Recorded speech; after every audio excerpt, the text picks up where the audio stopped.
नमस्कार दोस्तों, स्वागत है आपका संकल्प कोचिंग श्री गंगानगर के YouTube चैनल पे। जो इस YouTube चैनल पे पहली बार आए वो चैनल को सब्सक्राइब, जो वीडियो देख रहा है वीडियो को लाइक और अपने दोस्तों के साथ शेयर करना ना भूलें। रोजाना आपको इस YouTube चैनल पे मात्र 15 मिनट में 10 क्वेश्चन जो वो मिल रहे हैं। रोजाना क्लास लगाते रहिए, जैसे महीना कंप्लीट होगा, कंप्लीट होते ही मार्केट में आपको इसकी पुस्तक जो है वो मिल जाएगी। और 24 दिसंबर से अपने बैच शुरू हुए हैं। 100 सीटों का जो है वो बैच है। अभी तक अगर किसी ने ज्वाइन नहीं किया तो वो ज्वाइन कर सकते हैं और ज्यादा जानकारी के लिए संपर्क करें 98 750 73 725। अनंतजीत सिंह नरूका और महेश्वरी चौहान की जोड़ी ने नेशनल शूटिंग चैंपियनशिप में राजस्थान के लिए किस स्पर्धा का खिताब हासिल किया? और ये क्वेश्चन जो है वो 3 बार एग्जाम में आ चुका है, यानी कि इन दोनों से जुड़े हुए क्वेश्चन जो है वो एग्जाम में आ चुके हैं। यही क्वेश्चन जो मैं बता रहा हूं, इन्होंने पहले जो है वो भाग लिया था पेरिस ओलंपिक के अंदर और उसके अंदर इन्होंने इसी स्पर्धा में भाग लिया था। तो हमारे राजस्थान से ओलंपिक 2024 में 2 ही खिलाड़ी गए थे, अनंतजीत सिंह नरूका और महेश्वरी चौहान। इनकी स्किट मिश्रित टीम स्पर्धा है। कौन सी है? स्किट मिश्रित टीम स्पर्धा। और स्किट मिश्रित टीम स्पर्धा के अकॉर्डिंग अगर पूछे तो इन्होंने जो है वो इस चैंपियनशिप में भाग लिया और खिताब हासिल किए। नई दिल्ली के डॉक्टर करनी सिंह शूटिंग रेंज पर 25 दिसंबर 2024 को खेले गए फाइनल मुकाबले में अनंतजीत सिंह और महेश्वरी चौहान ने उत्तर प्रदेश के मेराज अहमद खान व अरीबा खान की जोड़ी को कड़े संघर्ष में हराया। तो अगर पूछे कि राजस्थान से अनंतजीत सिंह नरूका और महेश्वरी चौहान, तो स्किट मिश्रित टीम स्पर्धा और इसके अंदर जो वो इन्होंने खिताब हासिल किया दिसंबर 2024 में। और ये वो 2 खिलाड़ी हैं जिन्होंने पेरिस ओलंपिक 2024 में भाग लिया था। अनंतजीत सिंह नरूका जो जयपुर से और महेश्वरी चौहान अगर पूछिए तो किस जिले से है? जालोर जिले से। नेक्स्ट, नेशनल बैडमिंटन चैंपियनशिप जीतने वाले राजस्थान के पहले खिलाड़ी कौन बने? नेशनल बैडमिंटन चैंपियनशिप जीतने वाले राजस्थान के पहले खिलाड़ियों के अकॉर्डिंग जो नाम आता है वो आता है आपका राजस्थान के अंदर संस्कार सारस्वत का। संस्कार सारस्वत का अगर संबंध पूछे कि राजस्थान के किस जिले से है तो जोधपुर जिले से है। किस खेल से है तो बैडमिंटन से।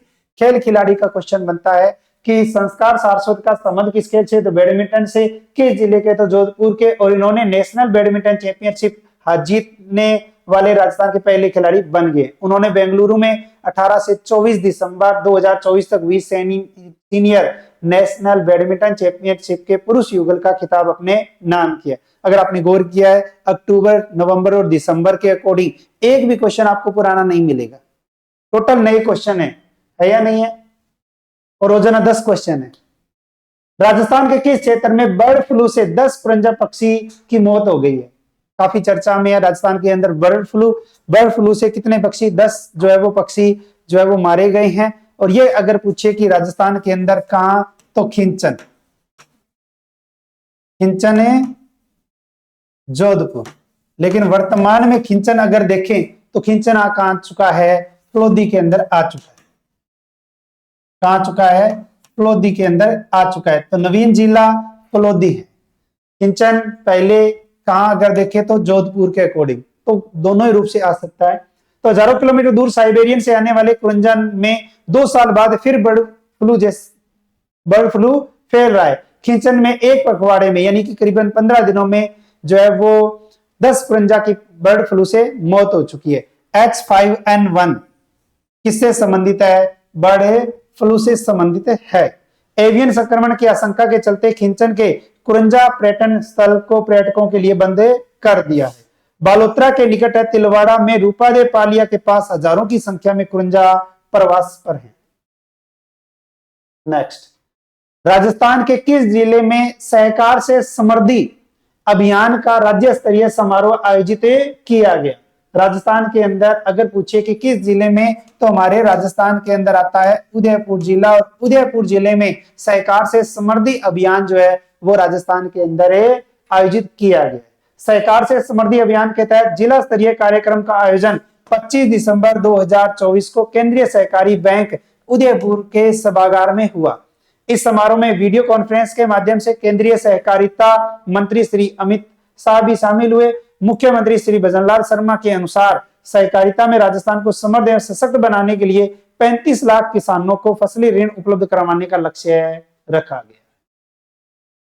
नेक्स्ट, राजस्थान में वर्ष 2025 में 26 जनवरी 2025 में को गणतंत्र दिवस के राज्य स्तरीय समारोह का आयोजन किस जिले में होगा? तो 26 जनवरी 2025 को जो हमारे राजस्थान के अंदर गणतंत्र दिवस जो समारोह का आयोजन होगा, वो आयोजन अगर पूछिए कि राजस्थान के किस जिले में होगा, तो ये होगा हमारे राजस्थान के उदयपुर जिले में। गणतंत्र दिवस की पूर्व संध्या पर भव्य सांस्कृतिक संध्या का आयोजन होगा। मुख्य समारोह में परेड, सांस्कृतिक कार्यक्रम और एट होम जैसे कार्यक्रमों को लेकर संबंधित विभागों को दायित्व सौंपे गए। नेक्स्ट, पूर्व प्रधानमंत्री अटल बिहारी वाजपेयी की कौन सी जयंती पर राजस्थान के मुख्यमंत्री भजनलाल शर्मा ने प्रदेश की प्रत्येक ग्राम पंचायत पर अटल ज्ञान केंद्र शुरू करने की घोषणा की है? अटल ज्ञान केंद्र बनाया जाएगा हमारे राजस्थान के अंदर प्रत्येक ग्राम पंचायत में, और प्रत्येक ग्राम पंचायत में यह घोषणा की गई है अटल बिहारी वाजपेयी की एक जयंती। और अगर पूछे कि क्रमानुसार कौन सी जयंती, तो 100वीं जयंती है। तो मुख्यमंत्री भजनलाल शर्मा ने कहा कि युवाओं को जागरूक करने के साथ ही उन्हें प्रशिक्षण सुविधाएं उपलब्ध करवाने के लिए प्रत्येक ग्राम पंचायत पर चरणबद्ध रूप से अटल ज्ञान केंद्र की स्थापना की जाएगी। मुख्यमंत्री ने कहा कि भारत रत्न श्री वाजपेयी की स्मृति में राज्य सरकार ने 26 दिसंबर को प्रत्येक ग्राम पंचायत समिति मुख्यालय पर अटल जन सेवा शिविर आयोजित करने का भी निर्णय लिया है। तो प्रति 26 दिसंबर की अगर हम बात करें, तो प्रत्येक ग्राम पंचायत मुख्यालय पर अटल जन सेवा शिविर आयोजित करने का भी निर्णय किया गया। अटल ज्ञान केंद्रों के विकास पर 500 करोड़ रुपए खर्च होंगे। अब उसके बाद में एक बहुत ही अच्छा और अलग से क्वेश्चन बनता है कि राज्य सरकार ने या राजस्थान सरकार ने ई गवर्नेंस अवार्ड का नाम बदलकर क्या रख दिया?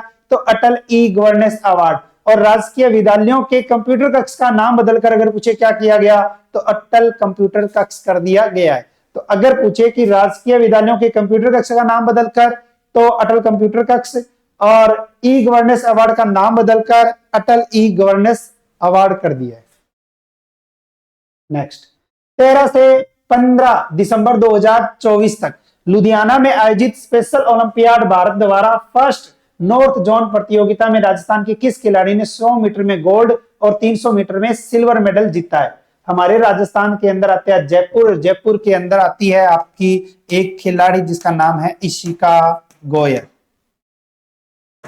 इशिका गोयल का संबंध अगर पूछे कि किस खेल से है, तो हमारे राजस्थान के अंतर्गत जो है इसका नाम आता है रोलर स्केटिंग। रोलर स्केटिंग से संबंधित है। तो जयपुर की इशिका गोयल ने मैसूर में roller skating federation of India द्वारा 5 से 12 दिसंबर 2024 तक हुई 62वीं नेशनल चैंपियनशिप में तो 2 गोल्ड और एक स्पेशल ओलंपियाड भारत द्वारा लुधियाना में, यानी कि लुधियाना में फर्स्ट नॉर्थ जोन प्रतियोगिता में 1 गोल्ड और 1 सिल्वर मेडल जो लुधियाना में आयोजित हुआ है, वो तो लुधियाना में आयोजित हुआ है 13 से 15 दिसंबर, और ये हुआ है 5 से 12 दिसंबर। तो अगर पूछे कि स्केटिंग फेडरेशन ऑफ इंडिया द्वारा 5 से 12 दिसंबर तक 62वीं नेशनल चैंपियनशिप में कितने गोल्ड, तो 2 गोल्ड मेडल जीते हैं। किसने? इशिका गोयल ने। दोनों अलग अलग। नेक्स्ट, 20 दिसंबर 2024 को राजस्थान राज्य क्रीड़ा परिषद और भारतीय खेल प्राधिकरण के बीच कितने जिलों में खेलो इंडिया केंद्र स्थापित करने के लिए एक समझौता हुआ है? तो हमारे राजस्थान के अंदर पहले जिले थे 33, वर्तमान में है 50, तो बचे हुए कितने थे? 17। और 17 जिलों के अंदर जो है वो राजस्थान में खेलो इंडिया केंद्र स्थापित करने के लिए जो है वो एक समझौता हो चुका है राजस्थान राज्य क्रीड़ा परिषद प्लस से स्थायी के मध्य, यानी भारतीय खेल प्राधिकरण के मध्य। सवाई मानसिंह स्टेडियम जयपुर में 20 दिसंबर 2024 को राजस्थान स्पोर्ट्स काउंसिल के अध्यक्ष डॉक्टर नीरज के पवन और साई गांधीनगर के क्षेत्रीय डायरेक्टर मणिकांत शर्मा के बीच 17 नए जिलों में भी खेलो इंडिया सेंटर स्थापित करने के लिए एक समझौता हुआ। पूर्व में राजस्थान के 33 जिलों में खेलो इंडिया के सेंटर खोले जाने की घोषणा की गई थी। हर सेंटर पर 10 से 18 वर्ष से कम आयु के बालक एवं बालिका 30 खिलाड़ियों को प्रशिक्षण की सुविधा रहेगी, यानी कि प्रत्येक के अंदर हर सेंटर में 30 खिलाड़ियों को प्रशिक्षण दिया जाएगा। अब देखें, अगर पूछे कि एमओयू के अनुसार, यानी जो पहले समझौता हुआ था, उस 33 जिलों में प्रत्येक जिला मुख्यालय में कौन कौन सा केंद्र स्थापित किया जाएगा? तो अजमेर में बास्केटबॉल, चूरू में वॉलीबॉल, हनुमानगढ़ में एथलेटिक्स, प्रतापगढ़ में आर्चरी, बीकानेर में साइकिलिंग, जयपुर में वुसु, उदयपुर में जूडो, कोटा में बॉक्सिंग, झुंझुनू में एथलेटिक्स, जोधपुर में फुटबॉल, बालावाड़ में सॉफ्टबॉल, बांसवाड़ा में आर्चरी, चित्तौड़गढ़ में बास्केटबॉल, सवाई माधोपुर में फुटबॉल, जालौर में बास्केटबॉल, बूंदी में वॉलीबॉल, श्रीगंगानगर में एथलेटिक्स, सिरोही में हॉकी, जयपुर में सॉफ्टबॉल, बारां में हॉकी, भीलवाड़ा में कुश्ती, डूंगरपुर में आर्चरी, बाड़मेर बास्केटबॉल, पाली में बैडमिंटन, करौली में कबड्डी, नागौर में सॉफ्टबॉल, अलवर में एथलेटिक्स, राजसमंद में बास्केटबॉल, दौसा में athletics, Dholpur badminton, Sikar basketball और टोंक में कुश्ती खेल के लिए खेलो इंडिया का सेंटर स्थापित किया जाएगा। ये तो हमारे राजस्थान के अंदर पहले 33 जिला मुख्यालयों में 33 सेंटर थे, अब जो है वो नए 17 जिले और नए 17 जिलों के अकॉर्डिंग घोषणा की गई है। तो राजस्थान के अंदर हर जिले में प्रमुख सेंटर खुलेंगे।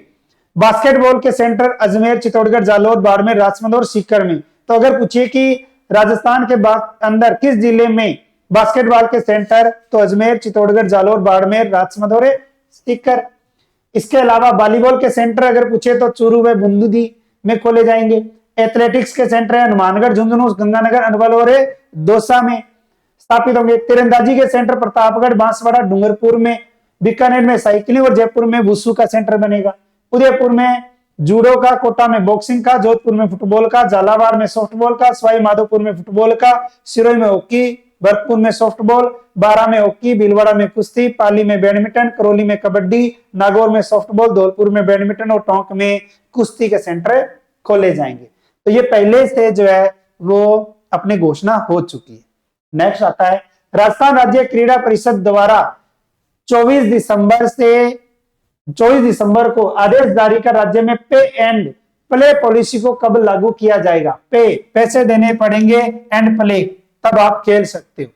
तो हमारे राजस्थान के अंदर राजस्थान राज्य क्रीड़ा परिषद, और इस क्रीड़ा परिषद ने राजस्थान के अंदर घोषणा की है कि हमारे राजस्थान के अंदर 1 जनवरी 2025 से इस पॉलिसी को लागू किया जाएगा। राज्य, राष्ट्रीय और अंतरराष्ट्रीय खिलाड़ियों को इस स्कीम में दूर रखा गया है। इन सभी खिलाड़ियों को कोई भी शुल्क नहीं देना होगा। पे एंड प्ले स्कीम के तहत खेलों को 3 श्रेणियों में बांटा गया है। कौन कौन सी श्रेणी है, कितने रुपए चार्ज लगेगा अब अगर कोई खेलने जाएगा तो। कैटेगरी 1 के अंदर कोचिंग के 500 रुपए प्रति माह, शौकिया और नॉन प्लेयर अगर कोई है तो उनको 1500 रुपए। कैटेगरी बी में कोचिंग के 300 रुपए, शौकिया और नॉन प्लेयर को 1000 रुपए। कैटेगरी सी के अंतर्गत कोचिंग के 200 रुपए, शौकिया और नॉन प्लेयर को 500 रुपए प्रति माह देना पड़ेगा। ये आपके खेल आ जाते हैं। तो 3 कैटेगरी के अकॉर्डिंग जो है वो पैसे बांटे गए। नेक्स्ट, राजस्थान कृषि अनुसंधान संस्थान दुर्गापुरा ने छिलके रहित जौ की नई किस्म कौन सी विकसित की है।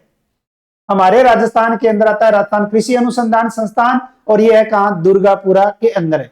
RD 3082, RD 3082। अब केवल RD 3088, सॉरी 82 नहीं 88, 3088 नहीं है, इसके अलावा 3092 भी है। 3092, 82 की बजाय था 3092। तो हमारे राजस्थान के अंदर RD 3088 और RD 3092, ये दोनों किस्में जो है अगर पूछे किसकी है तो ये दोनों जौ की है। किसकी है, जौ की नई किस्में हैं। तो राजस्थान कृषि अनुसंधान केंद्र दुर्गापुरा ने छिलके रहित जौ की एक नई किस्म विकसित की है जिसे नेक्ट बॉर्ले कहा जा रहा है। इस जौ को गेहूं और बाजरे की तरह सीधे खाने में इस्तेमाल किया जा सकेगा। यह किस्म पानी और खारे पानी में भी उगने में सक्षम होगी, जिससे किसानों को नई संभावनाएं मिलेगी, कम पानी में और ज्यादा पानी में। यह जो 10 से 13% प्रोटीन और 5 से 6% बीटा ग्लूकोन से भरपूर होगी। यह हृदय को स्वस्थ रखने और खराब कोलेस्ट्रॉल को कम करने में मदद करेगी। इसका ग्लाइसेमिक इंडेक्स है 25 से 30, जो इसे शुगर के मरीजों के लिए बेहद फायदेमंद बनाता है। कल की क्लास में हमने काले गेहूं की बात की थी, अब छिलके रहित जो है वो जौ की बात हो गई है। इसके अलावा इसमें मौजूद सूक्ष्म तत्व नर्वस सिस्टम को सुधारने और स्वास्थ्य को बेहतर बनाने में सहायक होंगे। यह फसल 120 दिनों से कम समय में तैयार होगी और प्रति हेक्टेयर 40 से 45 क्विंटल उत्पादन देगी। चारे के रूप में भी यह पौष्टिक होगी, जिससे पशुपालन को लाभ होगा। नई किस्म किसानों को अधिक उत्पादन और बेहतर आय का अवसर प्रदान करेगी।